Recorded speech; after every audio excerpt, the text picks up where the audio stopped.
নমস্কার বন্ধুরা, সবিতা রান্নার পরে আজকে পটল রান্না করব অন্যরকম করে। ছোলার ডাল সিদ্ধ হচ্ছে, একটু সিদ্ধ করে নিচ্ছি।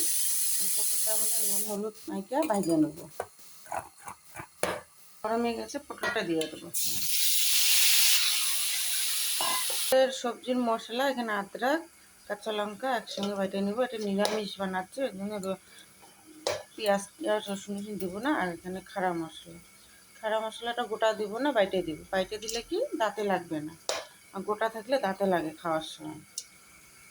মশলাটা বাটা গেছে, এখানে ঢালিয়ে নিচ্ছি। বাটির মধ্যে দিয়ে দেবো মশলাটা। এখানে হচ্ছে জিরা পাউডার, ধনিয়া পাউডার, লঙ্কার গুঁড়া, হলুদ গুঁড়া। একটু কম দেবো, নুন দিয়ে পটলটা ভাজছে, আবার নুন দিয়ে ডালটা সেদ্ধ করছে একটু, এই জন্য নুনটা কম দিলাম। একটু ভাজাটা হয়ে গেছে, নামাই নেবো। সুন্দর ভাজা হয়ে গেছে। দুই সাইডে মাথাগুলো কাটে নিয়েছি, যেন ভিতরে নুনটা ঢুকবে। কোনগুলো এমন কাটা হয়ে গেছে, একদম পিস হয়ে গেছে।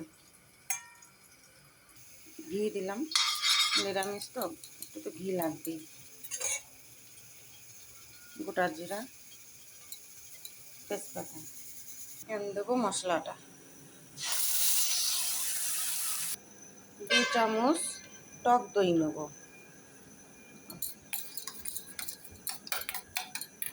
আমি দেবো টমাটোরটা, আমি দেবো টক দইটা। টক দই দেবো যখন গ্যাসটা হালকা রাখুন, দইটা থাকে যাবে। মশলাটা হয়ে গেছে, এখন পটলটা দেবো। দেখো ছোলার ডালটা কি সুন্দর সিদ্ধ হয়েছে, আর গোটা গোটাই আছে, একটুকু ভাঙে নাই। জলটা এখানে দিয়ে দেবো।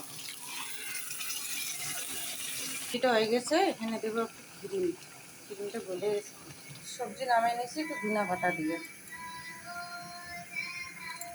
এই সবজিটা বানা শেখাইছে আমার ম্যাডামের মা।